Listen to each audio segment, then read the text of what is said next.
Hi folks, this is Dr. Rob CYWES. I am the Carb Addiction Doc, and I also have an Instagram channel where every day I put out little quotes that come into my head or things that I want to share with you to make you think, to hopefully stay on track, to maybe hear our little voice, and you can argue with me and say I'm wrong or whatever it is. And I just came up with this little quote that I've discussed with a number of people in the athletic space, and it's this: in athletes, people are working out, who love to work out, are working out for a purpose. The difference between obesity, between fat gain and weight gain, and muscle building, the difference in athletes between fat accumulation, weight gain, obesity, and muscle building, no matter how much they work out, is insulin resistance. Insulin resistance. And insulin resistance occurs slowly over time. And it occurs in response to the thing that still most athletes think, erroneously, is the most important part of their diet when it comes to healthy performance, and that is carbohydrate loading. Chronic excessive carbohydrate consumption will always lead to insulin resistance. And insulin resistance at first results in weight gain.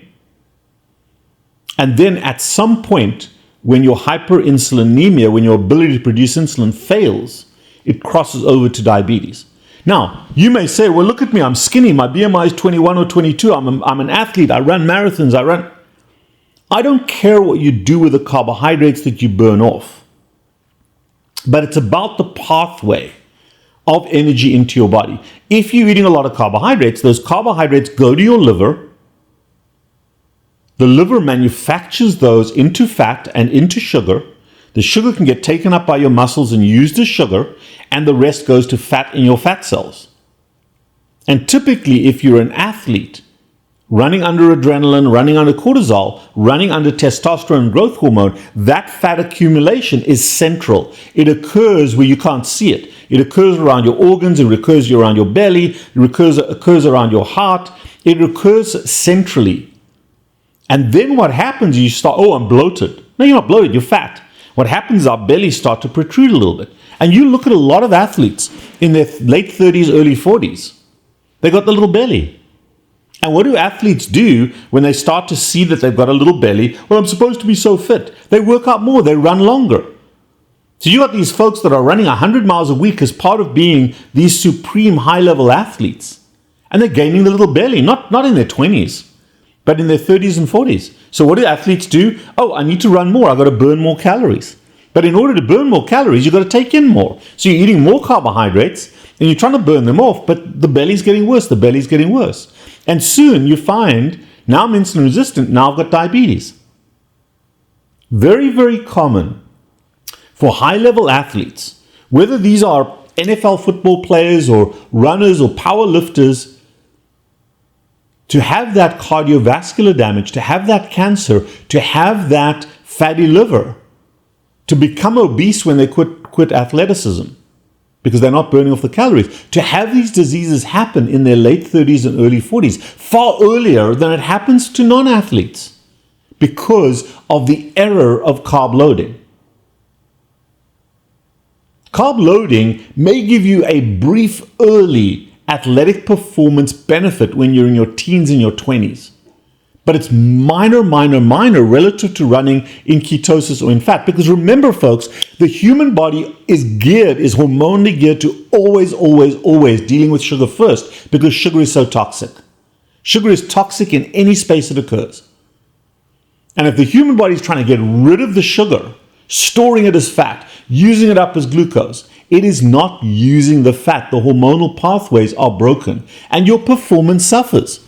Your longevity, your performance suffers, and your injuries increase. Your ligament injuries, your healing, your body's ability to recover, all of that is impaired by the hormonal and the glycemic state of insulin resistance. And if you are blowing this video off saying, well, I'm young and I've got to do this, and you're justifying it, you're not actually looking at what happens inside of you. The difference in athletes between weight gain and performance inhibition versus muscle building versus muscle function and supreme athletic performance is a disease called insulin resistance.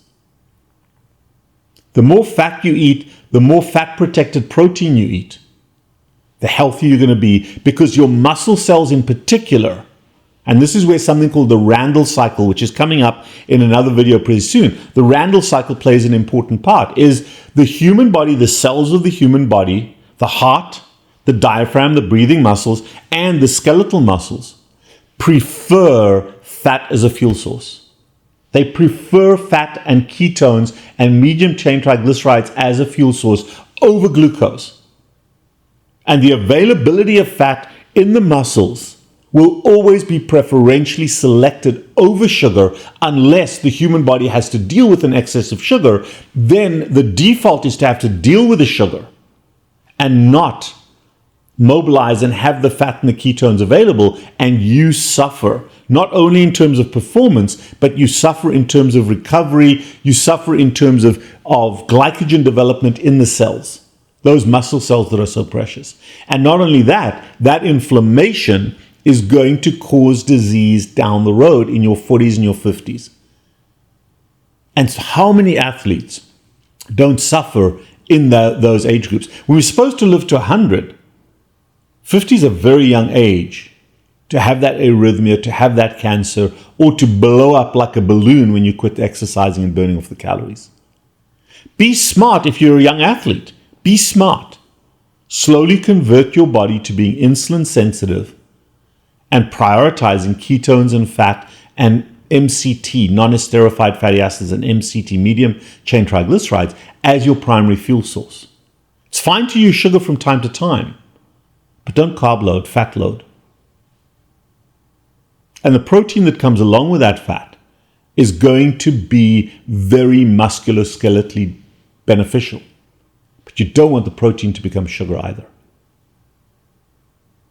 So the quote I put out, in athletes, the difference between obesity, the difference between weight gain, the difference in performance equally versus muscle building and muscle performance is a disease called insulin resistance that comes from carbohydrate loading and chronic excessive carbohydrate consumption.